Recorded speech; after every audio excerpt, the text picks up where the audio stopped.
Hello and welcome. Today, our latest guest is a Gibraltar and British mountain bike rider. He has raced, as I've said, for Gibraltar in the Island Games and in the Commonwealth Games, but he's also raced for Great Britain in mountain bike eliminator at the European Championships last year that were at Europa Point in Gibraltar. He is Giles Cerisola. He's a great guy. He's got a fascinating backstory, so take a listen and we'll catch you at the end.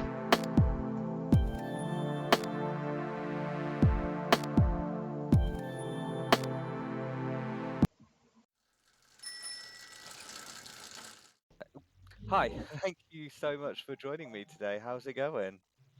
Good, good. Thank you for having me. It's always good to like chat to people from different parts of cycling, I guess. And you're, I believe, a mountain bike athlete. You also have a history with hockey. Yeah, Um, definitely. yeah, so what were you always into sport, or was it something that kind of came later in life? No, I've always been sporty, very active. As you mentioned, I've represented Gibraltar in hockey. I've played for the national squad and at club level at European competitions. We've actually won a few European competitions. So I've always been quite involved with sports one way or another, representing Gibraltar. Mm.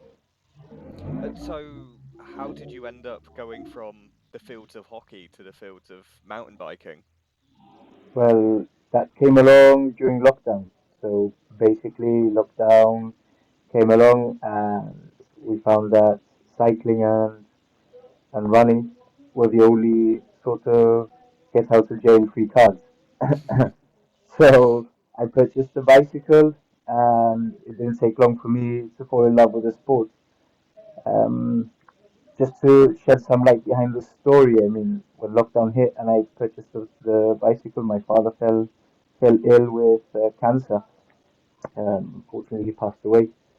And during that period that he was obviously away from Gibraltar having the treatment, cycling was also sort of my comfort zone.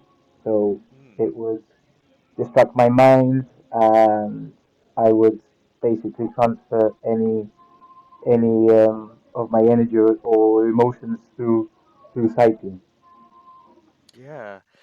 Does that mean that, when you're competing and training, that kind of thoughts of him go through your mind, or where does Definitely, your headspace go? definitely, because for me personally, there is that sort of link between cycling and my father in the sense that cycling was what helped me through such a difficult period in my personal life. So whenever I'm on the bicycle, I always associate them, and even when I'm racing and you get the lactic build up and your legs are telling you to stop, my mind and my heart keeps me going. Just thinking that that was what kept me going when he was ill. Yeah. Did he ever like watch you compete in the sport, or was it just um No, he didn't have the sorry. that's okay. Unfortunately, he didn't have the privilege. He fell he fell ill around April time, and he passed away in December. So Mm. I started competing just a few months after he passed away. I started competing because lockdown restrictions had been lifted, and I think it was March. So he passed away in December, and I started competing in March. Unfortunately, no, he didn't get the chance to see me race. Mm. I mean, I'm sorry to hear that story, and yeah, it's a very impressive journey that you've been on. And it's really touching that you keep him, close to your Yeah. heart and in your head whilst competing. Um, if I It can was move on to, well, sorry. it was a year. Well, you might be touching upon it now because in that same year, so not only did COVID hit, we were locked down. My father fell sick, and he had to live abroad for treatment. But I was also diagnosed during that period with type 1 diabetes, which which may be something you will be asking in the next question.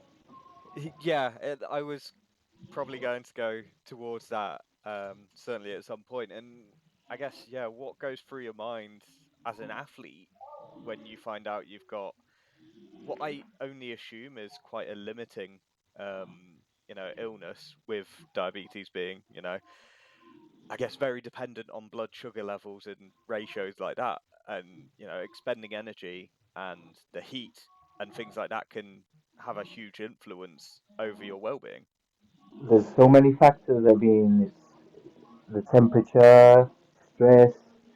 There's just such a wide broad of issues that have an impact on your blood sugar levels. And obviously, the average person who doesn't suffer from diabetes doesn't see that on a day to day because your own body sort of counterbalances everything. So there's a series of hormones which control your cortisol levels, etc.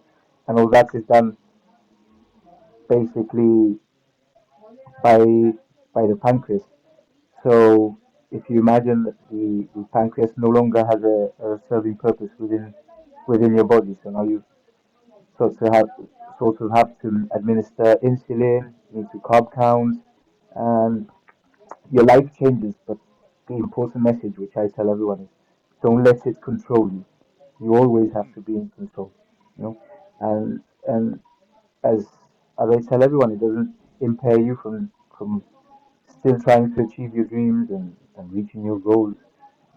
But the better you understand the illness you have, the better the quality of life.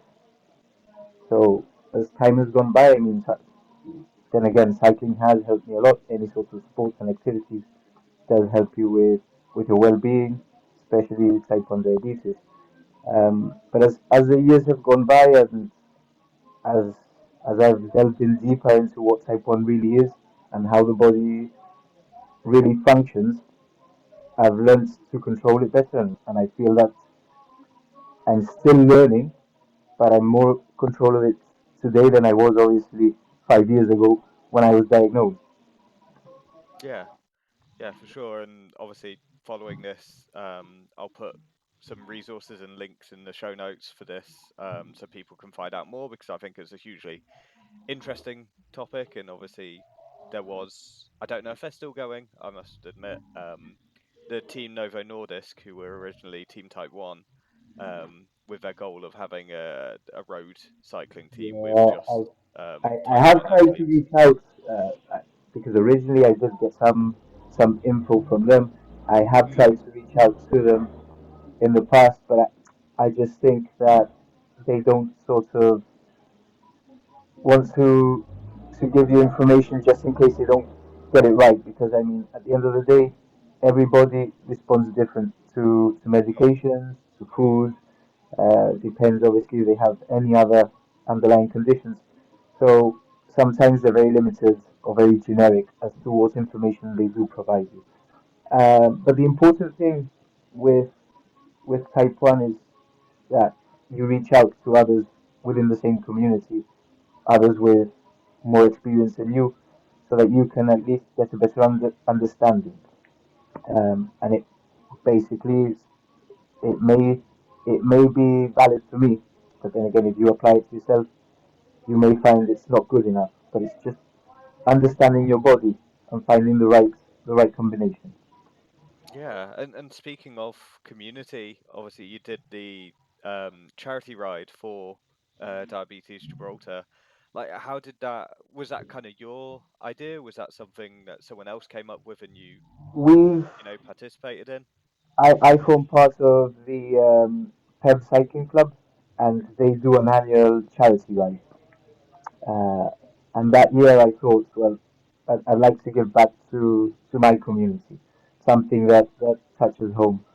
So we decided to split the funds between two charities, with one of them being Diabetes Gibraltar, and that money was later invested in having the medics sent abroad to UK to further their studies and knowledge, so Hmm. that then they can relate that to the patients. Wow. That's really interesting. Where did you end up like riding? Was it? Because I know I've seen pictures of you at the top of Tourmalet. I don't know whether that was No, well, related to it. that was a trip we did this year, and I sort of used it as a small camp before my European Championships. But the charity ride was from Gibraltar to Rondon back, which was approximately 200 kilometers, and we did that with a group of about 13 to 14 riders. Wow. Yeah, I Yeah. mean, So, I mean, when you think go. about it, you might speak to semi-pro cyclist, and 200 kilometers may sound like nothing, but to the average cyclist, to the amateur, 200 kilometers within a day, you're talking about a significant distance. Yeah. Yeah. Certainly. Um, and obviously you touched on the European Championships. That was mountain bike eliminator. Although hosted in Gibraltar at Europa Point, where you represented Great Britain, just by virtue of, I guess, geopolitics and things like that, Yeah. that I do not want to get into myself. Um, what did it feel like to represent just a nation at a European Championships? Well, my closest description to that would be wearing a cape like a hero. I mean, Mm, wearing your Gibraltar kit in front of the crowd is one thing, and then wearing the Great Britain kit is next level. I think it's something many athletes would like to achieve someday. I mean, we've all got small targets and big targets, and I think that would be a big target for many athletes locally. yeah, absolutely. I mean, I said I didn't want to get into geopolitics too much, but like, do you feel British or do you feel Gibraltar? Like, how does it? I'm a born and Do you bred know what I mean? Gibraltarian. I'm a born and bred Gibraltarian, and I consider myself Gibraltarian. But it's always good to represent Great Britain, because obviously we do form part of Great Britain, and we're proud of that. Like I said, or like you said, I don't like to mix politics with sports. But yes, I'm proud to be Gibraltarian, and I'm proud to represent Great Britain. Yeah. So obviously well, actually, let's stay on the European Championships. Like, obviously, you're going up against some of the best in the world. Like, I think the world champion. I The world forget now champion, who it is. yeah, Oh, it's Tituan, isn't it? Obviously. yeah, yeah. Or it was. Oh, it's Jerome now because yeah. Um, and obviously you're there mixing it up with all the other athletes. Like, do you feel nervous going into that? You know, did you know what you were getting into when you signed up? It was my first time in this sort of event. There is always that bit of nerves and the sense of not knowing what to expect within the first time you compete in a certain discipline. But I think with all the years behind me and all the experience, the Commonwealth, the Island Games, you sort of set those nerves aside, and when the day comes, you just focus on what you have to do, and try to execute it as best as you can. The training was there, the legs were there. There were small marginal errors, which obviously being the first time, you take it on board, and you learn for future, because I think it definitely is a discipline which may be fruitful for myself one day. Hmm. Yeah, because like, does it help that you were racing in Gibraltar? Like, because it's just up and down Europa Point. Like, I had a quick look on Google Maps even before the event started. It looked like a very accessible place, and somewhere you could easily end up just on like a training ride or just like walking about with mates. The course itself wasn't set up until the evening before. So although I live here, majority of cyclists don't actually train in Gibraltar, because Gibraltar is quite small. The traffic is always congested, too many cars, mainly because of commuters, etc. So we've got about 10 to 15,000 people who commute in and out of Gib daily. So you can imagine the traffic. So 99% of my training is done abroad. It's done in Spain. So although I had it just down the road, I didn't really go to try the track until the day before. Yeah, that's fair enough. It's just, yeah, I find it interesting that it was like so close. And yeah, I completely understand. Like, you've not only got commuters, I guess you've also got all the tourists coming over. You know, I myself have been one of them, and crossing that massive runway, which is a weird experience, by the way. Um, Well, that's changed now. We've got a tunnel. has it? Oh, Built, wow. they constructed a tunnel. It's taken quite a number of years, but it's finally up and running. So now only pedestrians and cyclists can cross the runway, and Hmm. vehicles cross through the tunnel. But I mean, there's still a large influx of vehicles from commuting, tourists, etc. So as you can imagine, you can't really get a decent training session done with so much traffic, and it's not safe either. So that's why we ride across in Spain.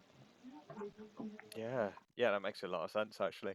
So, like, when you represented Gibraltar in like the Commonwealth Games back in Birmingham, and then the Island Games, like, what were those experiences like? Because I'm gonna guess they were kind of the same but different in a way. Because Commonwealth Games, you've got people like Sam Gaze who won it, and Joe Blackmore who's the Tour de l'Avenir champion, like incredibly talented riders.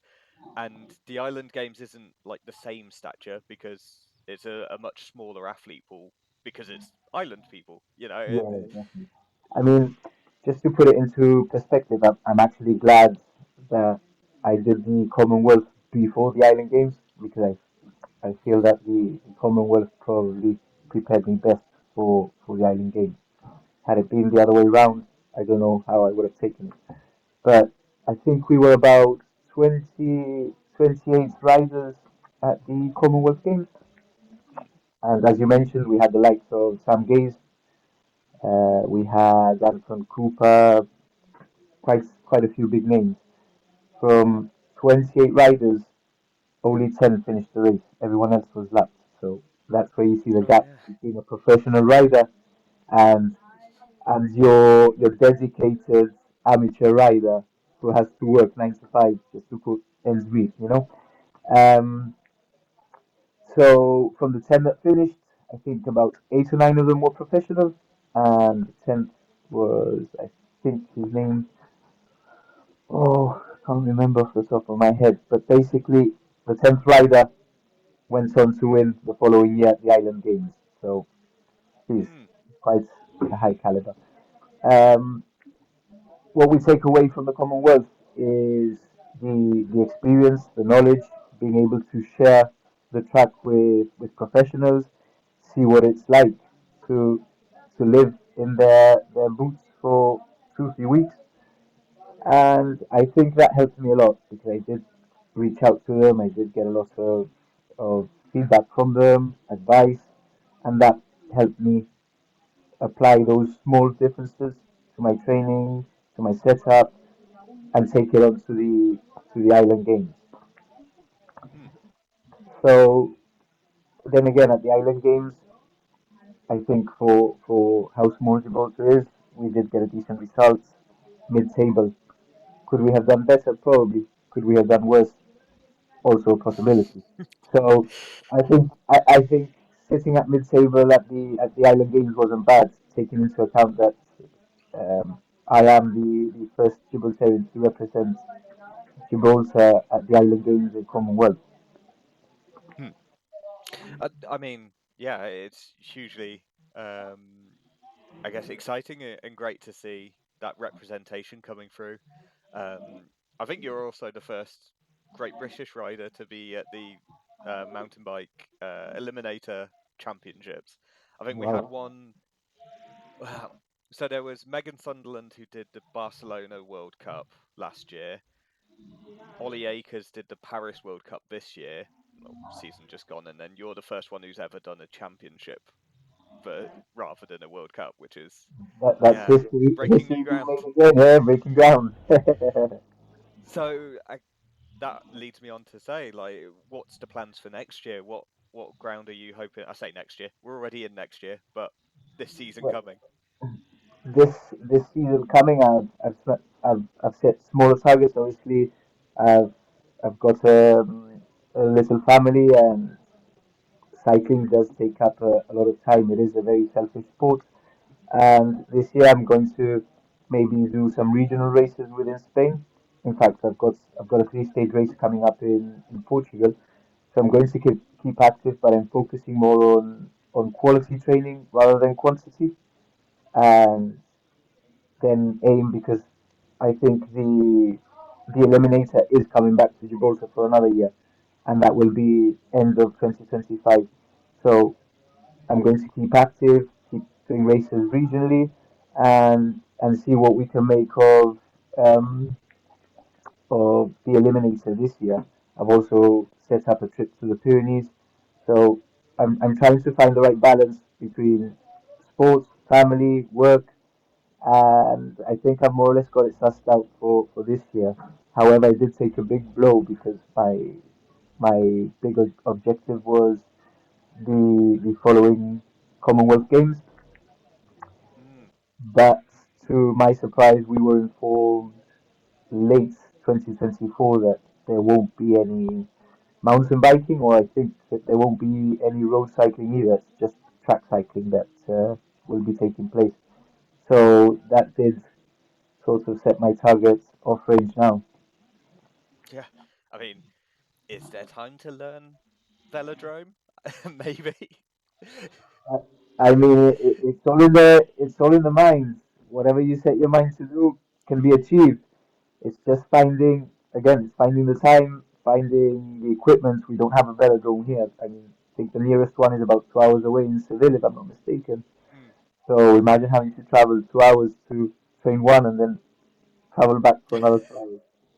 It just doesn't make it feasible. But like I said, if you set your mind to something, it can be done. And mm, I think, look, eventually uh, I'll keep.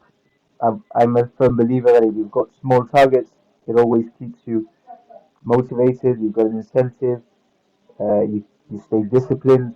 Whereas if you're just training for the sake of training, eventually your motivation and discipline will just disappear. yeah. Yeah, absolutely. So, the only thing that's left is just a roundup on where people can find you on social media to keep up with both yourself, both the Peb cycling, and anything else that you'd like to advertise, I guess. Yeah, definitely. So you can catch me on Instagram on G Cerisola, or on Facebook Giles Cerisola. Feel free to message me whether it's about hockey, cycling, uh, type 1 diabetes, or even if you just need to reach out and speak to someone in general. I mean, I'm always available to listen and help where possible. And if you can also follow Pep Team Gibraltar, that would also be great. Awesome. Well, they'll be on screen right now so people can see it. Um, and otherwise, yeah, just have a great rest of your day and great season, and hope to see you at some mountain bike eliminator and anywhere else that you end up. Thank you. Appreciate it. Thank you for having me. It's been a pleasure.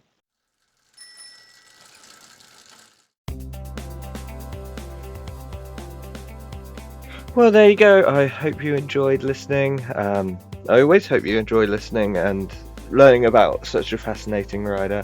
Um, we hope to see Giles racing in a lot more this year and in a wide range of places. So, yeah, keep your eyes peeled on his career, and until next time, see you around.